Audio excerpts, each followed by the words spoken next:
안녕하세요. 저는 50대 중반의 여성입니다. 지금은 많은 분들이 저를 성공한 사업가라고 하시지만 사실 제가 이 자리에 오기까지 정말 많은 우여곡절이 있었어요. 저는 강원도 정선 깊은 산골에서 태어났어요. 우리 마을은 정말 오지 중에 오지였죠. 읍내까지 가려면 꼬불꼬불한 산길을 2시간은 걸어야 했어요. 마을 버스는 하루에 3번밖에 다니지 않았고 그마저도 비가 오면 끊기기 일쑤였어요. 겨울이면 눈이 무릎까지 쌓여서 길도 제대로 보이지 않았죠. 우리 집은 마을에서도 가장 가난한 집이었어요. 논 한마지기 없이 남의 땅을 빌려 농사짓는 소작농이었거든요. 아버지는 새벽부터 밤늦게까지 일하셨고 어머니는 남의 집 품팔이를 다니셨어요. 저도 초등학교 때부터 집안일을 도왔죠. 학교 다녀와서는 동생을 업고 밭일도 했고 저녁이면 호롱불 아래서 공부했어요. 그래도 공부만큼은 늘 반에서 1등이었어요. 시골 학교라 전교생이 얼마 안 됐지만요. 그래서인지 선생님들은 절 특별히 예뻐해 주셨어요. 이 학교 역사상 내가 제일 공부를 잘한다면서요. 덕분에 중학교 때는 장학금도 받으며 다닐 수 있었죠. 하지만 고등학교는 정말 힘들었어요. 매일 새벽 4시에 일어나 시외버스 첫 차를 타야 읍내 고등학교에 제 시간에 갈 수 있었거든요. 한겨울에는 버스를 기다리다가 발이 얼어붙는 것 같았어요. 그래도 버스에서 졸면서도 문제집을 놓지 않았죠. 꼭 서울대학에 가고 싶었거든요. 어느 날은 폭설이 내린 후라 버스가 다니지 않았어요. 시험이 있는 날이라 걸어서라도 가야 했죠. 아버지가 새벽에 손전등 들고 앞장서서 길을 만들어 주셨어요. 무릎까지 오는 눈을 헤치고 3시간을 걸어가면서도. 아버지는 우리 딸 공부해서 꼭 성공해야 한다고 계속 말씀하셨죠. 그 고생 끝에 정말 서울의 명문대학교에 합격했어요. 저희 마을에서는 처음 있는 일이었죠. 할머니들은 여자가 무슨 서울 가서 공부냐고 수군거렸지만 부모님은 얼마나 좋아하시던지. 제가 합격 소식을 전했을 때 아버지가 우시던 모습이 아직도 눈에 선해요. 그렇게 전 어렵게 대학교에 입학했어요. 기대했던 대학 생활은 정말 신기했어요. 처음 접하는 것들도 많았지만 많은 친구들과 선배들 재밌는 일들이 많았죠. 처음에는 모든 게 낯설고 두려웠어요. 서울 말씨도 서툴렀고 지하철 타는 것도 무서웠죠. 하지만 어느새 점점 익숙해졌죠. 그리고 전 늘 도서관에서 밤늦게까지 공부하는 게 일상이 됐어요. 그러다 운명처럼 전 남편을 만났어요. 교양 수업을 같이 듣게 됐는데 그가 의대생이라는 걸 나중에 알았죠. 처음엔 그저 수업에서 마주치는 사이였는데 점점 가까워졌어요. 그는 다정했고 지적이었어요. 시골 출신인 제가 열등감을 느낄 때면 그게 뭐가 중요해? 내가 얼마나 성실하고 똑똑한데라며 위로해주곤 했죠. 한 학기가 지났을까요? 그의 어머니가 전 남편과의 약속으로 학교로 찾아오셨어요. 아들이 좋아하는 여자가 있다며 꼭 만나보고 싶다고 하셨다더라고요. 전 시어머님은 중견기업 회장님의 부인이시라는데 의외로 소탈하고 친절하게 대해주셨어요. 우리 아들이 처음으로 너무 좋아하는 여자가 생겼다고 하더라고요. 그동안 공부한다고 여자친구 한 번 안 사귀더니 학생이 무척 특별한 사람인가 봐요. 그때는 몰랐어요. 이 달콤한 말들이 덫이 될 줄은요. 시어머니는 처음부터 저를 길들이기 쉬운 시골 며느리로 점 찍어 두셨던 모양이에요. 가난하고 빽도 없는 시골 처녀니까 며느리로 들이면 순종적일 거라 생각하신 거죠. 아니나 다를까 결혼은 제가 졸업하자마자 빠르게 진행됐어요. 시어머니께서 적극적으로 서두르셨거든요. 좋은 며느리를 빨리 잡아야지라면서요. 처음엔 그 말이 너무 감사했어요. 저희는 따로 신혼집을 구하지 않고 남편의 집에 들어가 살기로 했어요. 사실 제 형편도 좋지 않았기 때문에 같이 살자는 제안이 나쁘지 않았거든요.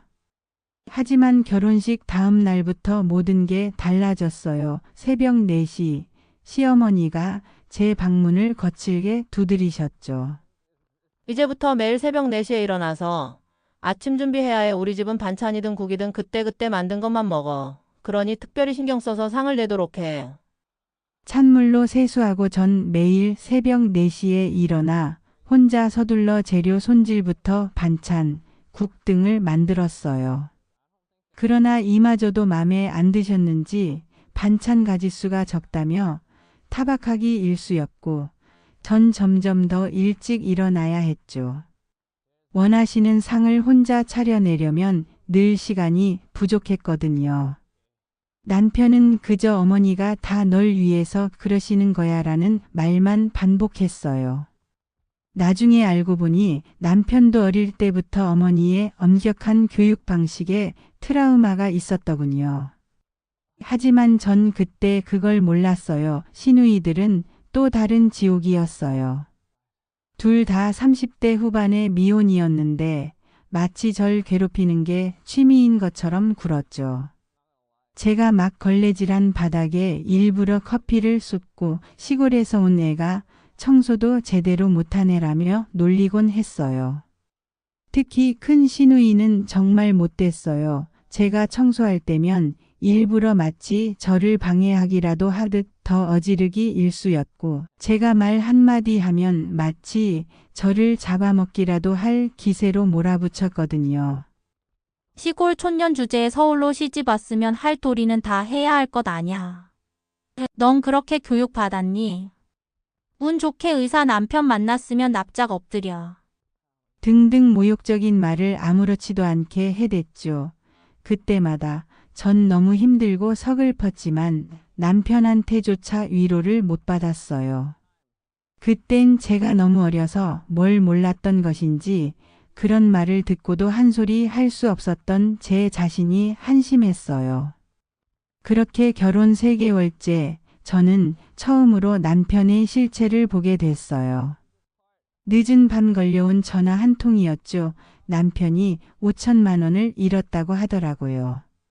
그제서야 알게 됐어요. 남편이 의대생 시절부터 도박에 빠져 있었다는 걸요. 더 기가 막힌 건 시어머니는 이미 다 알고 계셨더군요. 그래서 절 서둘러 며느리로 들인 거였어요. 아들의 도박 빚을 갚아줄 사람이 필요했던 거죠. 시어머니는 매달 제게 돈을 요구하셨어요. 시골 출신 주제에 의사 남편이랑 결혼시켜줬으면 너도 뭘 좀 내놔야지. 내 남편 빚은 알아서 갚도록 해. 그리고 얹혀 사는 줄 알면 생활비는 좀 내놔야 할 것 아냐. 전 식당 일도 하고 과외도 하면서 돈을 벌었어요. 하루 4시간도 못 자면서 일했죠. 그런데 어느 날 우연히 시누이들의 대화를 듣게 됐어요. 알고 보니 남편의 도박 빚은 안 갚고 시어머니와 시누이들이 회사 돈을 빼돌리면서 만든 구멍을 메우는데 제 돈을 쓰고 있었던 거죠. 정말 피가 거꾸로 솟는 것 같았어요. 하지만 야속하게도 그 즈음 제가 임신 사실을 알게 됐어요. 너무 기뻤지만 한편으론 걱정이 한가득이었죠. 역시나 시댁의 반응은 차가웠어요. 시골 출신 사돈 내 피가 섞여서 애가 똑똑할까 모르겠다.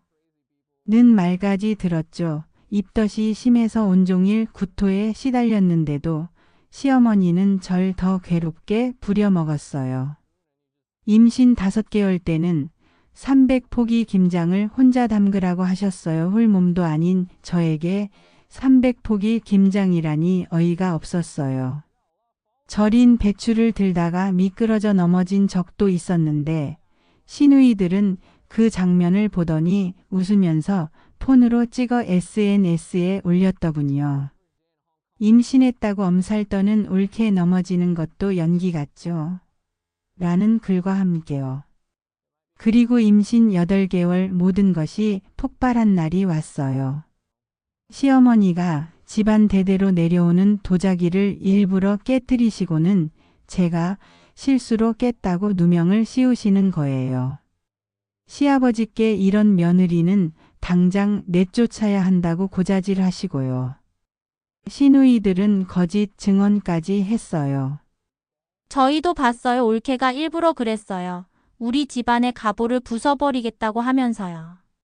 라고요. 너무 억울해서 화장실에 숨어 울었는데 그때 우연히 시누이들의 대화가 들리는 거예요. 언니 이거 진짜 잘 됐다. 이참에 올케 내쫓고 오빠 재혼시키자. 내가 아는 재벌가 둘째 딸이 있거든. 걔네 아버지가 대기업 부사장이야.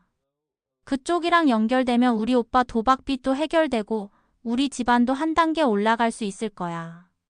그 순간 머리가 하얘지면서 배에서 극심한 통증이 왔어요. 화장실 문을 붙잡고 겨우 버텼는데 갑자기 양수가 터진 거예요. 결국 응급실로 실려갔고 제왕절개로 아기를 8개월 만에 조산했어요. 다행히 아기는 무사히 나았지만 저는 수술 후유증으로 2주간 중환자실에 있어야 했어요. 그런데 이게 오히려 전화위복이 됐어요. 옆 병상의 할아버지가 저를 부르시더니 충격적인 이야기를 해주셨거든요. 알고 보니 그분이 시댁 회사의 전직 재무이사셨어요. 아가씨, 매일 밤 병실에서 흐느끼는 걸 봤어. 아이 낳고 행복할 시간도 모자른데 왜 그리 서글퍼? 내가 아가씨한테 힘이 되어줄 테니 아이 낳은 선물이라고 생각해.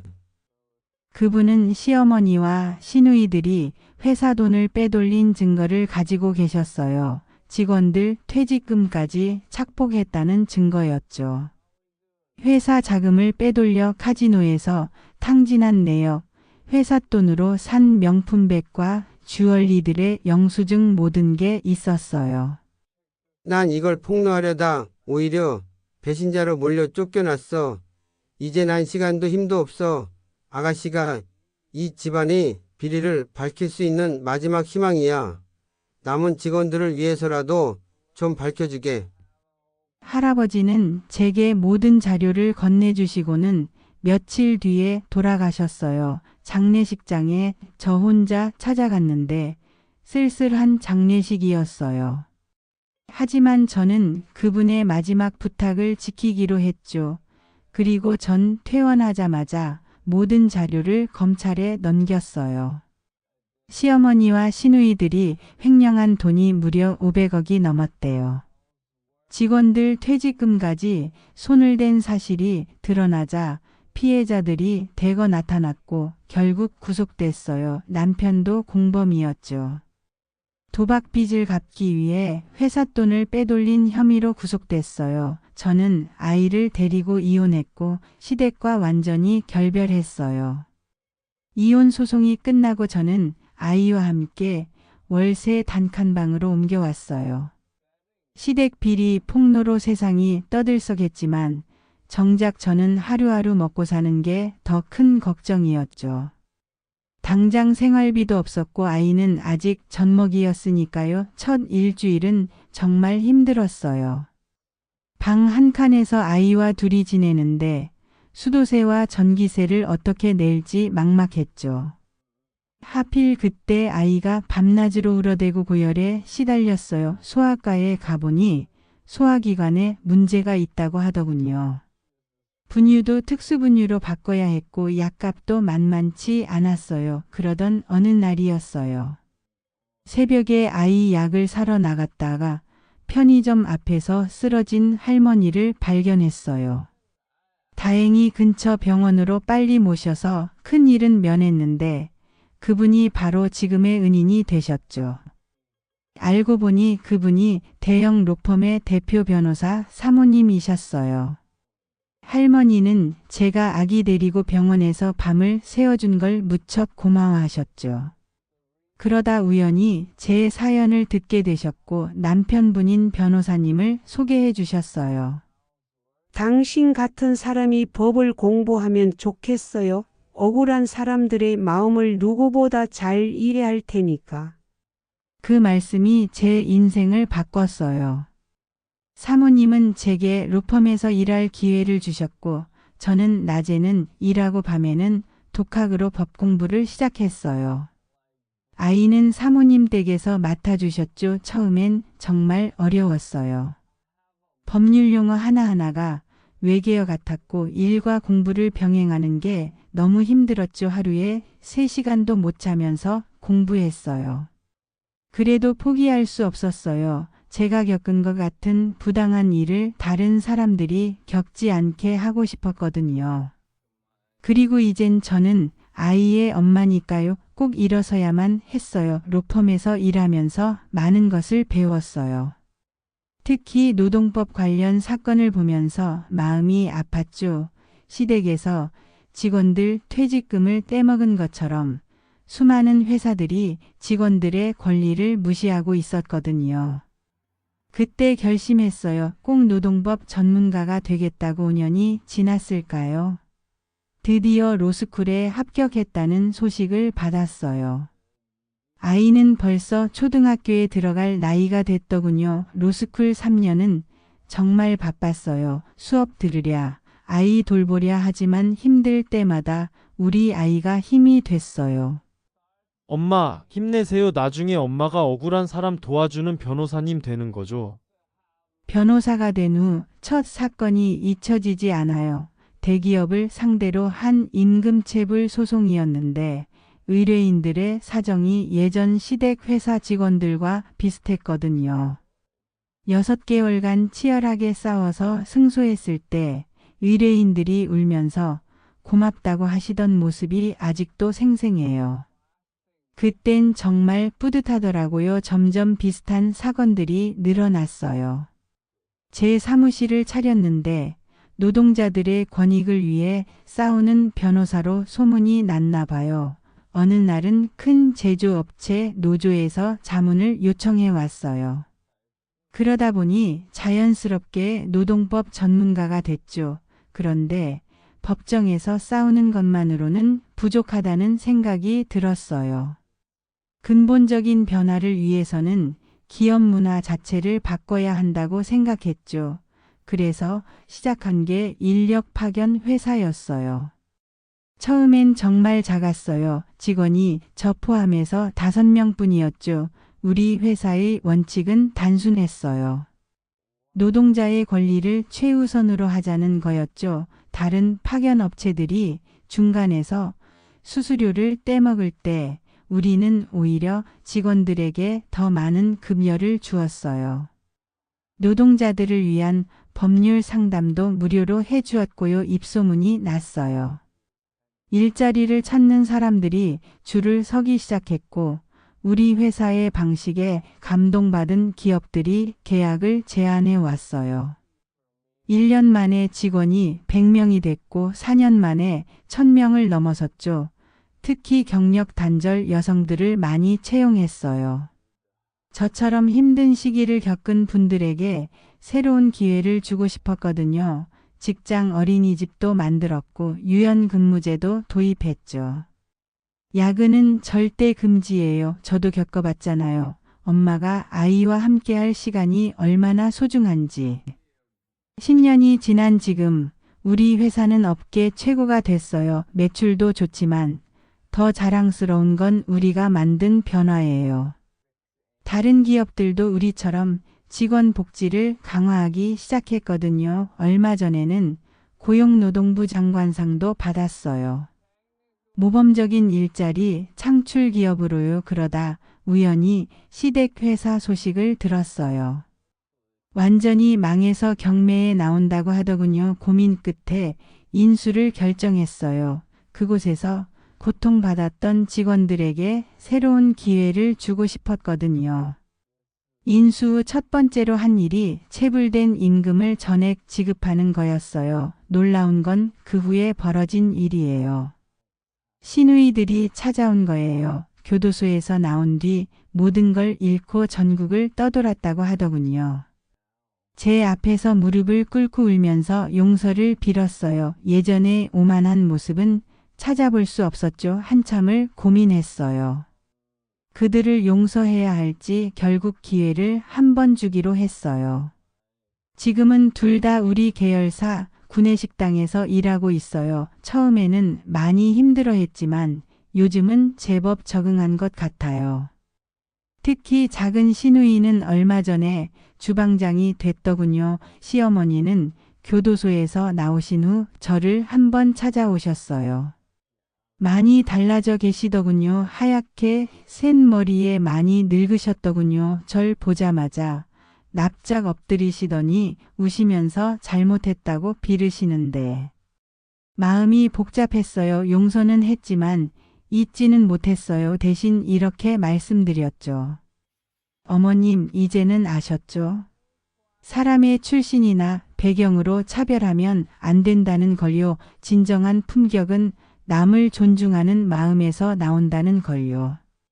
전 남편은 교도소에서 나온 뒤로 연락이 끊겼어요. 가끔 아들이 아버지 얘기를 물어볼 때면 그저 내 아버지는 자기 선택의 결과로 살아가고 있단다라고만 말해줘요. 우리 아들은 어느새 30이 됐어요. 의사가 됐죠. 아버지처럼 의사가 됐지만 전혀 다른 삶을 살고 있어요. 가난한 환자들을 위한 무료 진료도 하고 의료봉사활동도 자주 가요. 얼마 전에는 의사로는 처음으로 우리 재단의 이사가 됐어요. 지금은 제2의 인생을 살고 있어요. 고향에 장학재단도 세웠어요. 저처럼 시골에서 꿈을 키우는 아이들을 돕고 싶었거든요. 매년 100명의 학생들에게 장학금을 주고 있죠. 얼마 전에는 시누이의 딸도 이 장학금을 받게 됐어요. 그 아이는 정말 착하고 성실해요. 어머니의 잘못을 부끄러워하면서도 열심히 자기 길을 가고 있더군요. 돌이켜보면 제 인생은 참 드라마 같았네요. 시골 소녀가 서울로 와서 겪은 차별과 멸시, 그리고 그것을 이겨내고 성공하기까지. 하지만 이게 다 운이 좋아서만이 아니라 제가 끝까지 포기하지 않았기 때문이라고 생각해요. 얼마 전에 고향을 찾았어요. 그 굽이굽이 산길을 다시 걸어보면서 많은 생각이 들더군요. 이제는 포장도 되고 길도 넓어졌지만 그때 그 길을 걸으며 꿈꿨던 소녀의 마음만은 그대로였어요. 지금도 저는 매일 아침 일찍 일어나요. 새벽 4시요 하지만 이제는 누가 시켜서가 아니라 제가 하고 싶어서 하는 거예요. 그 시간에 저는 우리 회사 청소하시는 분들과 함께 차를 마시며 이야기를 나눠요. 그분들의 이야기를 들으면서 제가 앞으로 해야 할 일들을 생각하죠. 사람들은 절 성공한 사업가라고 하지만 저는 아직도 갈 길이 멀다고 생각해요. 제가 받은 상처를 희망으로 바꾸는 일, 그게 제 평생의 숙제니까요. 그리고 그 길을 걸으면서 깨달았어요. 진정한 성공이란 혼자만의 것이 아니라는 걸요. 함께 성장하고 함께 나누는 것. 그게 바로 진정한 성공이 아닐까 싶어요. 제 이야기를 끝까지 들어주셔서 감사합니다. 제 이야기를 들으시는 모든 분들에게 행운이 가득하길 바래요.